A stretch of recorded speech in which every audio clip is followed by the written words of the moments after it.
Alright, in this video, I'll be taking you through the top 20 things you must do after installing Debian 12 Bookworm. This is not another video talking about the obvious things like changing the wallpaper. No, I'll be sharing practical steps that'll make your computer perform better, your internet speed faster, your laptop battery last longer, and give you many more realistic improvements that'll allow you to get the best possible experience out of your Debian installation. Every time I install Debian or any other Linux distro, I spend the first 15 minutes tweaking some things up. Linux is extremely powerful, and with some tweaks here and there, it all gets so much better. The following 20 things will supercharge your Debian experience. So let's jump right in. Before we do anything here, it's important that we are running the latest of all the packages. Even though you install the latest system, there will be some updates available. So let's check for and apply these updates. But before that, let's enable the Debian online repositories. By default, Debian will not download or update software from its online repositories.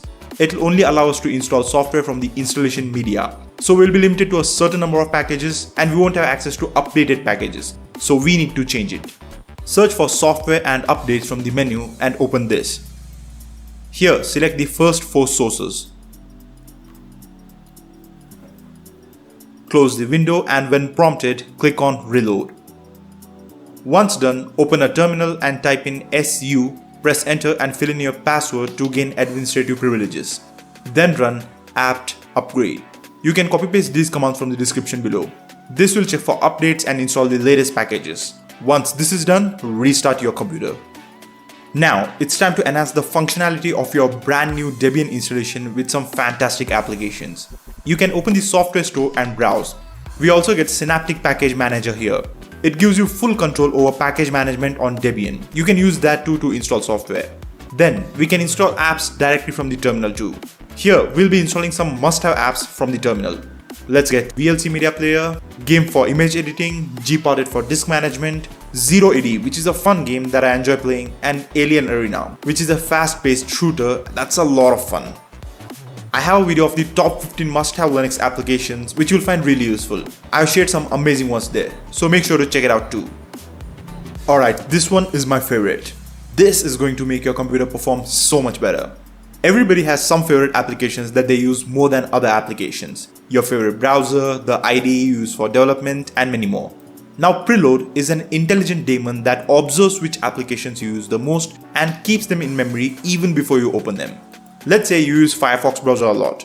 When you click on the Firefox app icon, an ample amount of time is needed for the application to be read from the hard disk and loaded into memory.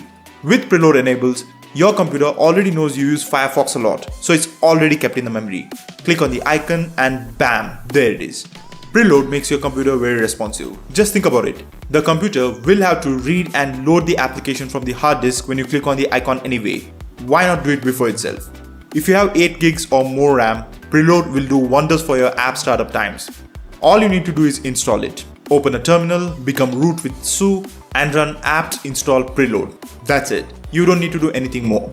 No configuration, no tuning up, everything will be automatic. Continue using your computer. Preload will need some time to learn which apps you use the most, so you'll see results after some time. Remember, only the apps you use the most and more frequently will become faster, not all apps. Having a good knowledge of Linux commands and being comfortable using the terminal really broadens what you can do with Linux and what kind of experience you are going to get here. So if you're interested in leveling up your Linux game, definitely check out my course Linux Mastery Express, which is the fastest way to learn Linux and start using Linux like a pro. I'll teach you a set of commands that will give you the confidence to use Linux without even a graphical user interface. Then we'll dive deep and learn how to use the V-editor and master shell scripting with real-life examples.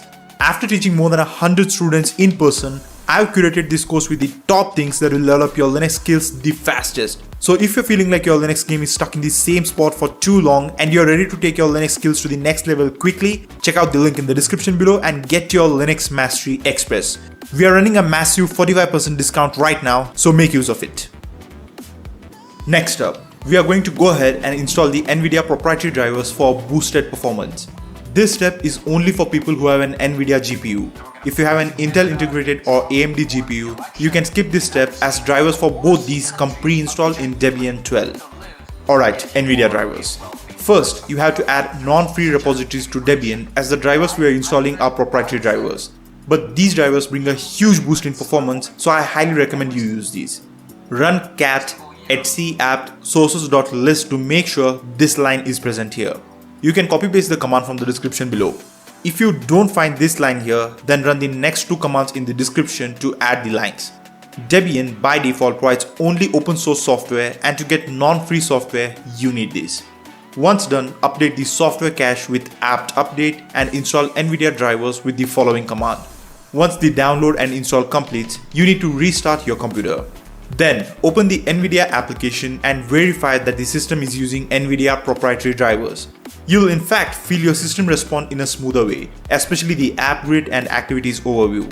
While the open source drivers are good enough, installing the proprietary drivers really makes a difference in the performance, and if you want to get some gaming done on this system, installing these proprietary drivers is an absolute must. As I always say, there's no excuse for not having a backup, and Timeshift backup is something that every Linux user must have. Timeshift is a very powerful software. It has a capacity to restore your system from the worst of crashes and mess-ups. It can even destroy your operating system even if you completely delete your system. It's that powerful. And having this enables us Linux users to tinker under the hood and play with the inner workings of Linux without worrying about breaking the system. And now that we have our system set up, it's time to make a backup. Install Timeshift by running apt install timeshift. You need to be root for this operation. Copy paste the commands from the description below. Once it is done, open it. You have two options in the backup type. Keep rsync checked and click on next. It'll estimate your system size, and then you'll be asked to choose the location to store your backup. You can choose any partition, even the partition you have installed the system. Totally fine. But I suggest you format a pen drive to ext4 and backup to that. That way, even if you literally format your entire hard drive or burn it, you can get back your system to this current state with Timeshift. I'm not kidding. Click next.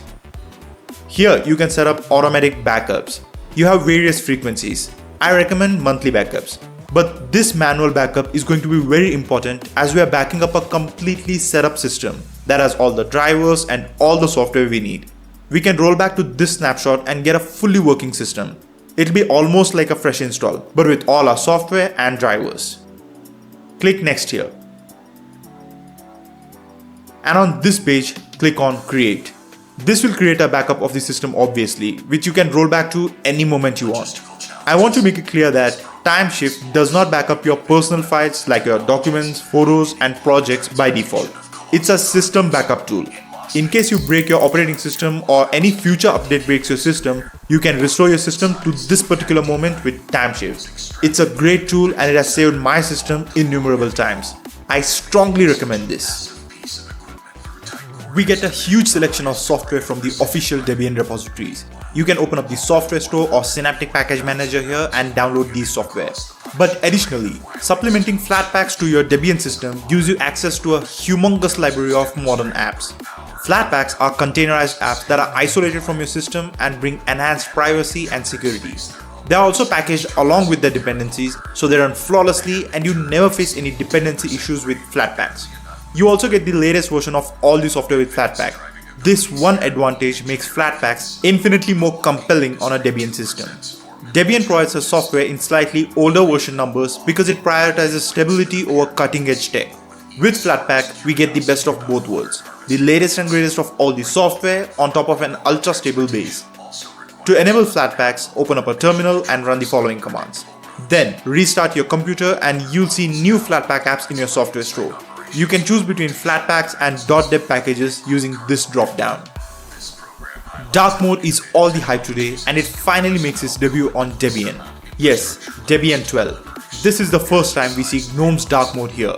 You can quickly toggle dark and light modes using this quick switcher. With GTK4 and libadwaita, all the apps respond to this dark mode and you get gorgeous and uniform looking apps and systems. We also get these dynamic wallpapers which react to modes. Select any of the wallpapers that have the split thumbnails and you'll see these stunning changes in colors when you switch modes. This dark mode also applies to most of the websites when using the Firefox browser. I absolutely love this. Both light as well as dark modes look super polished here. You can rock your choice. GNOME Desktop Search is one of the most powerful aspects of this desktop. You can search for apps, files, your contacts, calendar entries, do calculations and do a lot more here. Pressing the super or the Windows button calls up this supercharged search, and I personally use this for everything. Fine-tuning how this search works, what kind of results you get here, it takes your productivity to the next level. Open the settings and click on the search tab. Here you'll be able to turn off specific search results. I mean, if you don't need passwords and weather information, just turn it off. For example, I don't need contacts, characters, clocks, software suggestions from the software store, and a few more items here. I just need to be able to open applications and files from here and also do quick calculations. That's good enough for me, so that's what I'll use. Configure this once and it'll be useful to you forever. We spend so much of our time on our browsers. Today, all our apps have moved online and we live our life online. Firefox is my default browser because it's awesome.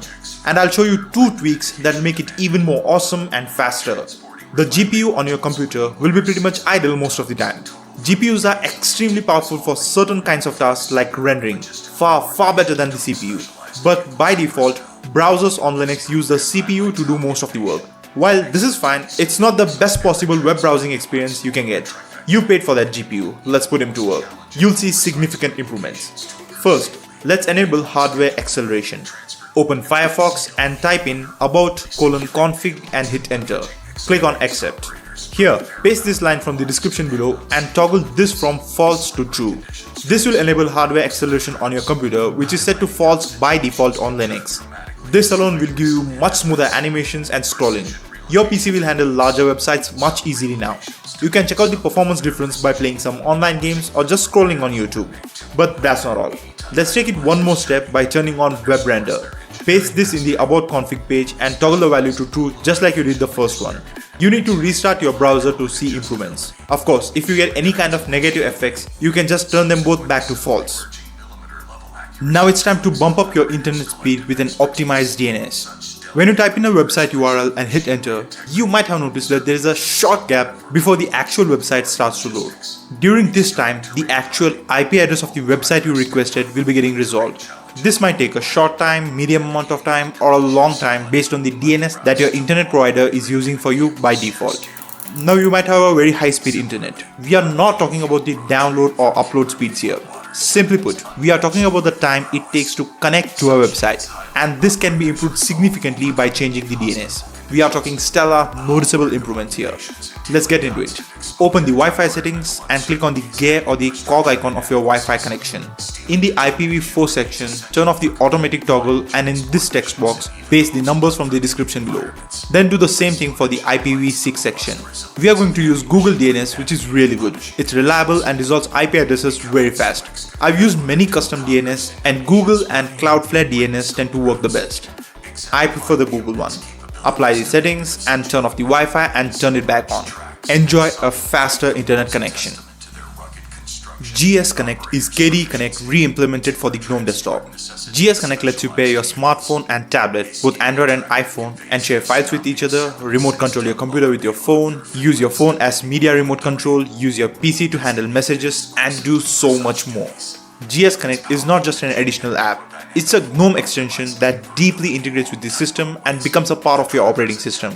And this deep integration is very important and gives you that baked-in feel. Yeah, it feels like this feature is a part of the system, and this also materializes in the quick toggle section and lets you work with your phone so conveniently and quickly. GS Connect is definitely a must-have extension for GNOME and one of the best mobile companion apps. You can install it by following the instructions given in the description below and turning it on from the extensions page. You need to download the KDE Connect mobile app on your phone. Pairing is quick and simple. We get the GNOME desktop environment here, and it has its own way of getting things done. GNOME lets you pin a number of applications to the dash at the bottom of the screen. This lets you quickly get to those apps. Remember, a single tap on the Windows or the super button brings up these favorites, and a double tap brings up the entire app drawer. So yeah, getting to these apps is way faster. So it makes sense to pin our favorites and frequently used apps here. You can either drag and drop your apps here or right click on the app icon and add to favorites. GNOME lets you connect your desktop to major online services like Google and Microsoft and sync your data. I personally always connect to my Google account as it gives me really cool features like Google Drive integration in files here, calendar, contacts and photo sync, which are all really amazing. I use an Android phone, so I'm deep in that Google ecosystem. Getting drive access in the file manager here and getting all my calendar and mail notifications and access here really simplifies life for me. In settings, go to online accounts, select the service and then log in with your credentials. Then you can choose what all is synced. Really neat. Research has shown that staring at screens later in the evening and night significantly reduces your sleep quality and quantity. This done on a regular basis can be detrimental to your health and mental health. Looking at bright screens and lights at night confuses your circadian rhythms.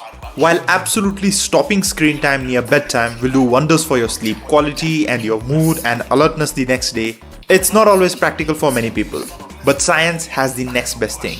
With nightlight, your computer screen starts to change to warmer colors as the sun starts going down. This significantly promotes melatonin production in your body. You fall asleep faster, you sleep deeper. Trust me, you gotta try to feel it. I enabled nightlight on my computer, my Android phone and even my bedroom light. I kid you not, the difference in my sleep quality has been astronomical. Definitely try this one. If you're on a laptop, then one thing you'd appreciate for sure is a better battery life, no matter how good or bad it currently is. Linux-based operating systems are not specially known for their battery life, but this little tool called TLP can help. TLP is a power management utility that tweaks certain aspects of the operating system to improve the battery life when your laptop is disconnected from a power source. TLP is very powerful and it automatically optimizes background tasks, processor frequency, Wi-Fi, USB and other power saving modes.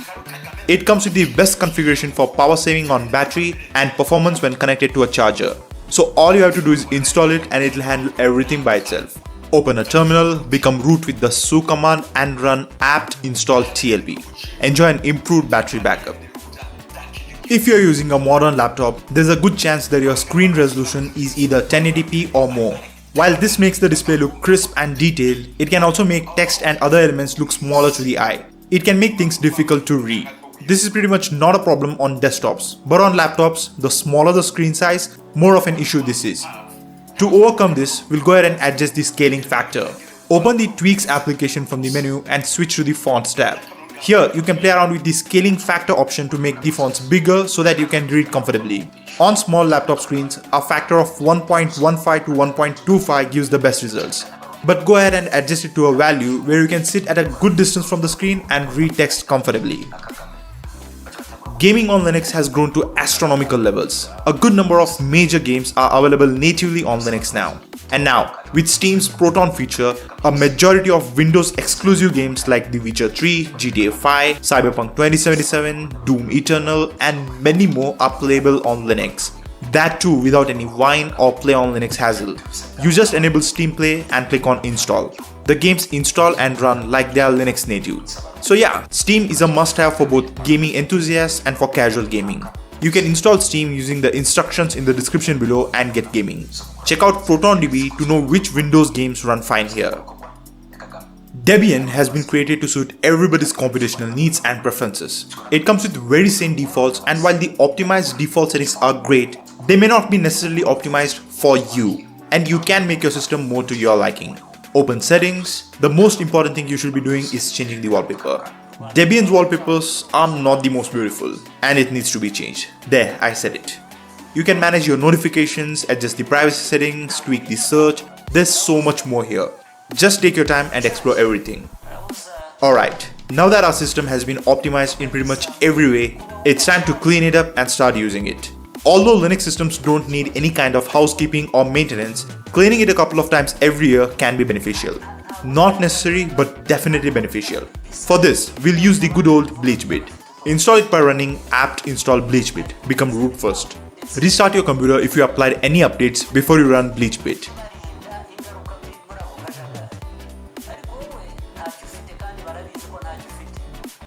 Open BleachBit as root and check the entries here. If you get warnings on any tick, just click on cancel. And once it is done, you can preview the junk on your system and clean it. You can also run BleachBit without root to delete application and browser junk. Run this every 6 months or so and you'll feel your computer get instantly more responsive. Alright, now that you've set up your brand new Debian system to be functional and optimized in every way possible, it's time to enjoy it. Debian is a fantastic operating system and it's a platform that lets you do anything and everything in a simple and enjoyable way. Work, play, do it all. Debian 12 is an impressive operating system. With this version, Debian becomes more relevant than ever before. With new versions of all the desktop environments, Debian is very usable. It also brings the much needed updates to all the packages, and now we get access to more than 60,000 packages with Debian 12.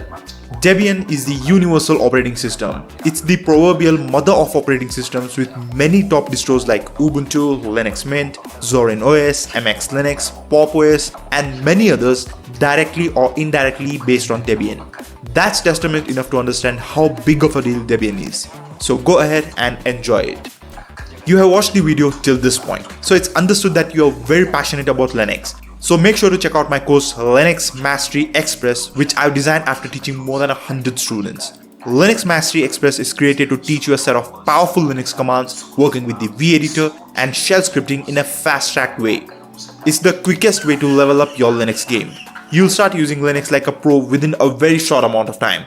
And if you like my way of talking on point, you'll absolutely love the course. Definitely check it out. Alright, if you enjoyed this video, if you found it useful, consider subscribing to the channel and leave me a big thumbs up.